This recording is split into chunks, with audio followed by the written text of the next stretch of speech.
Hello everyone! Today, we'll take a look at the top 5 upcoming NFT games to watch out for in 2022. In this video, I'll introduce to you the biggest upcoming titles that will shake the world of NFT gaming, quite literally. Why? Because these games are so well made, but they can already rival big titles currently in the market.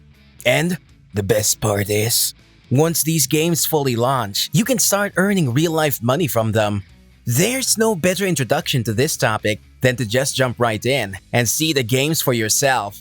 So guys, don't forget to click the subscribe button as well as on the notification bell to be informed of the latest NFT news with our latest videos.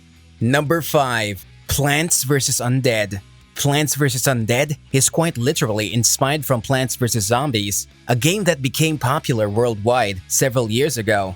Everyone played this game or has heard of it at some point, and I must admit, I enjoyed it too. And now, reminiscent to Plants vs. Zombies, comes Plants vs. Undead, a blockchain game that is also play to earn. In Plants vs. Undead, or PVU, is very much similar to Plants vs. Zombies, or PVZ. So, if you've played it before, then you already have an advantage. But for those who haven't played it, then it basically works like a tower defense kind of game. In PVU, the undead came from outer space through meteors, and their goal is to spread disease and reach the mother trees, which will kill the planet so the undead can finally fully rule it.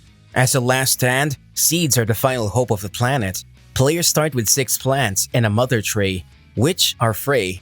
But these are only basic plants with basic stats, so in order to progress more in the game, players will need to purchase seeds or plants using the PVU token, which can also be earned in the game or through the marketplace. So, to summarize, you will need to place anywhere from 6 to 8 plants maximum on your board to protect your mother tree while the undead advances. If you successfully defeat all rounds of undead, then you will earn in-game rewards, which you can use to trade in the marketplace. Another part of the game is farm mode, which allows players to generate light energy, which can be used to trade for PVU tokens. It's basically just like earning coins passively while you are AFK.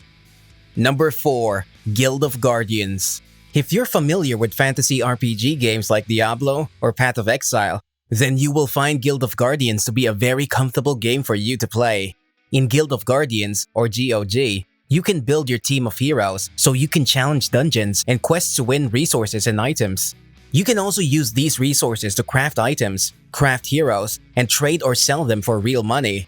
As mentioned, it's inspired from fantasy games like Diablo, Dungeons & Dragons, and Path of Exile. I only use this as an example since it's popular right now, but in reality, PoE is also inspired from Diablo. Anyway, the way the game is played is through a team of heroes. Your team will enter dungeons to fight monsters like orcs. You can earn rewards from accomplishing quests or defeating dungeons, as well as through gaining loot from monsters. The game developers are looking into incorporating 3 main attributes for each hero: factional, class, and element. And each hero or item are separated into 4 levels of rarities: common, rare, epic, and legendary. Get a glimpse of what you can get on their official store. There are also plans for guilds, pets, equipment, etc. But that is for another article of its own, since it will take time to write all of them. Exciting, right? One of the exciting things about Guild of Guardians is that they stand by the principle that gamers should not be paying for a game, but instead, since they are spending time in the game, players should instead have a share of the profits. Thus, it's free to play and play to earn. Number 3. Star Atlas. Star Atlas is one of the games that I'm excited about. Being a space nerd myself, I can imagine exploring the universe through a game. And what more, I can own badges, for rank, and ships. It's also possible to own lands. But in the case of Star Atlas, they are more like platforms or space stations. Anyway, there are still a lot of things that are unknown at this point. But one thing for sure is that this game is very ambitious. It aims to monetize the time players spend in the game, fully own assets, and the like. The gameplay, per the developers, and with what we know for now based on the interviews and blog posts they have released, starts with players going on a journey across the universe, or in the case of blockchain games, the metaverse. There, players can compete for resources, fight, trade, and basically rule for dominance or peace. The exact mechanics on how this can work is still not clear, but there is a heavy emphasis on the game's economy. One big thing is players can build their own cities, run their own economy in the game, and convert those in-game assets into real-life money. Number 2. Cypher. Because of the threat faced by humankind due to pollution, dwindling resources, and other world-ending catastrophes, scientists have developed a new universe called Cypheria, where Cypherians migrated to in order to help build the new universe and thrive as its new inhabitants. At the moment, there are only 10,000 Cypherians. This is just a fancy way of saying that 10,000 Cypherian NFTs have been minted already and are being traded actively on NFT marketplaces. If you're not one of those people who bought your first digital character or NFT character called Cypherian, then you'll probably have to purchase it at a higher price on some marketplaces or wait for when new Cypherians are released. The cool thing about it, the first 10,000 Cypherians are of the Inu race. That's right, they're inspired from the popular dog breed in Japan, Shiba Inu. There are 3 main ways to play the game, but the exact details are yet to be released. The first one is through expeditions.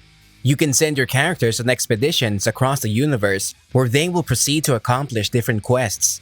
As compensation for clearing quests, you will receive items, costumes, minerals, and the like. Second one is through PvE, or player versus environment. This is what many gamers are familiar with, playing against in-game non-playable characters, or NPCs, usually in the form of monsters. Third is by playing against other players, or PvP. Through all of these, players can earn items and in-game currency, of course. And the best thing is, these items can be sold in the Cypher marketplace once it's up and running. Number 1. Elluvium. Elluvium is an upcoming game that is considered as the first AAA blockchain game, and rightly so because of the game's mechanics, graphics, and overall presentation. It is one of the most highly anticipated open-world fantasy games built on the Ethereum blockchain. And did I mention that it's also play-to-earn? The way the game works is similar to Pokemon. You can capture Elluvials, the game's monsters, and fight with other monsters or players. In place of a Pokeball, Elluvium uses shards. Instead of a turn-based format, the game is played in an auto-chess battle sequence. All you have to do is strategically place your Elluvials on the battles board and the game will commence. So, if you're familiar with auto chess or teamfight tactics, then you already have an advantage. The game will feature 100 unique Elluvials that players can capture, but as the game progresses along, more Elluvials will be released into the wild for players to encounter, battle, and capture. These Elluvials also have their evolution forms of up to 3 so far, like Pokemon. Elluvials have their own elemental affinity and class, which makes strategizing more exciting and fun. For example, available affinities in the game are air, water, earth, fire, and nature. Fire beats nature, nature beats water, water beats fire, and so on. It's like a game of rock, paper, scissors. And when it comes to class, the basic ones are empath, scion, guardian, fighter, and rogue. So, an Elluvial can be a fire affinity guardian. And right now, we can only assume that that simply means it's focused on defense with skills reminiscent of fire, and so on. You get the idea. And of course, the game is still in development, and things might still change. The era of spending heavily on games without an actual monetary return is coming to an end, and this is backed by the games above that are about to launch. These are games that are built by independent and big game studios with proper funding, a proper plan, and clear goals. Not just an idea. These games are already here, like Axie Infinity, only this time on a grander scale. Are you excited? I hope you enjoyed this video. If you are not yet a subscriber to our channel, simply click on the subscribe button as well as on the notification bell to be informed of the latest NFT news with our latest videos. If there's something missing from this video that you'd like to know, we would appreciate your feedback below.